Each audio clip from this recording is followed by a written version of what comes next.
মিষ্টি কুমড়ার দিনে এই রেসিপি না খেলে একবারে পাপ হয়ে যাবে পাপ। মাত্র 20টা টাকা খরচ করে এত স্বাদের এত মজার একটা রেসিপি আপনারা বাসায় বানিয়ে নিতে পারেন বন্ধুগণ। এরকম একটা রেসিপি হলে 3-4 প্লেট ভাত অনায়াসে খেয়ে ফেলতে পারবেন। মিষ্টি কুমড়া তো কত ভাবে খেয়েছেন, এভাবে কিন্তু বাসায় একবার হলেও ট্রাই করবেন বন্ধু। তো যাই হোক, প্রথমে কি করলাম, কতগুলো মিষ্টি কুমড়া সুন্দর মতো লম্বা লম্বা চিকন চিকন করে কেটে নিয়েছি। তারপর নিয়ে নিলাম রসুন কোয়া, কতগুলো কাঁচামরিচ, আপনারা আপনাদের পছন্দ মতো ঝালটা নিয়ে নিবেন। তারপর কি করলাম, সামান্য একটু হলুদ গুঁড়ো আর লবণ দিয়ে সুন্দর মতো মাখামাখি করে নিলাম। একবারে ভালো মতো মাখামাখি করে নিয়েছি বন্ধু। তারপর একটা ফ্রাই প্যান বসিয়ে দিলাম চুলার মধ্যে। তারপর দিয়ে দিব খাঁটি হৌড়ার তেল, মানে সরিষার তেল দিয়ে সুন্দর মতো গরম হয়ে আসলে সেট করে একবারে কুমড়াগুলো ছেড়ে দিব।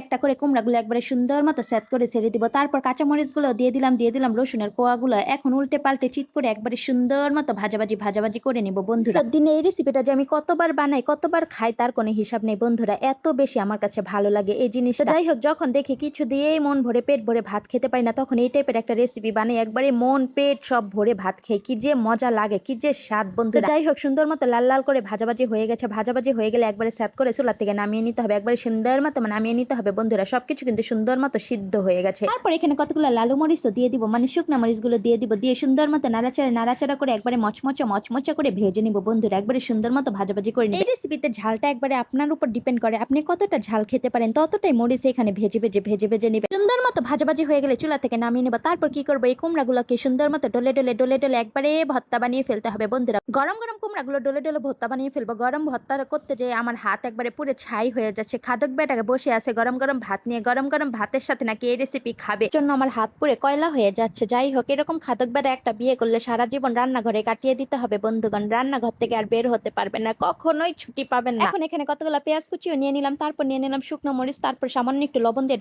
ডলাডলি শুরু করে দিলাম। এখন সবকিছু ভালো মতো ডলতে একবারে দুর্বল বানিয়ে ফেলতে হবে। যখন পেঁয়াজটা একবারে দুর্বল হয়ে যাবে, তখন সবকিছুর সাথে ভালো মতো একবারে মিশিয়ে নিতে হবে, ভালো মতো মেখে নিতে হবে বন্ধুগণ। একবারে ভালো মতো ডলাডলি করে নিবে। সুন্দর মতো ডলাডলি হয়ে গেলে এখানে কতগুলো ধনিয়া পাতা কুচি করে রেখেছি, সেগুলো দিয়ে দিব। দিয়ে সুন্দর মতো মাখা জাকা করে নিব। বর্তমানে তো এই ধনিয়া পাতা ছাড়া কোনো তরকারির কথা চিন্তাই করা যায় না। প্রত্যেকটা তরকারিতে ধনিয়া পাতা দিতে হবে মানে হবে, ধনিয়া পাতা ছাড়া কোনো তরকারি মজাই হয় না। যাই হোক, ধনিয়া পাতাটা দিয়ে সুন্দর মতো মাখামাখি করে লবণটা টেস্ট করে নিয়েছি। তারপর একটু লবণের দরকার ছিল, লবণটাও দিয়ে দিলাম। দিয়ে সুন্দর মতো আবার মাখামাখি করে নিলাম। দেখেন কি সুন্দর আমার কুমড়া ভর্তা রেডি হয়ে গেছে। এই ভর্তা হলে আপনি 2-3 প্লেট ভাত অনায়াসে খেয়ে ফেলতে পারেন। মাত্র পকেট থেকে 20টা টাকা বের করলে এরকম একটা মজাদার রেসিপি কিন্তু আপনিও বাসার মধ্যে বানিয়ে নিতে পারেন, আর পেট ভরে মন ভরে ভাত খেয়ে উঠতে পারেন। যাই হোক, উপর দিয়ে কিন্তু একটু খাঁটি সরিষার তেলও দিয়ে দিয়েছি। তারপর যে গরম গরম নিয়ে গেলাম জামাইয়ের কাছে। জামাই একবার গরম গরম ভাত নিয়ে বসে আছে। জামাইকে এত দেরি কেন, তাড়াতাড়ি নিয়ে আসো, খিদায় আমার পেট চু করছে। মাইকে বললাম, তুমি আমাকে বিয়ে না করে একটা রবট বিয়ে করতে, তাহলে কিন্তু ভালোই হতো। তুমি এত তাড়াহুড়া করো, খাওয়া ব্যাপারে কি আর বলবো। তো যাই জামাই কিন্তু গরম গরম ভাতের সাথে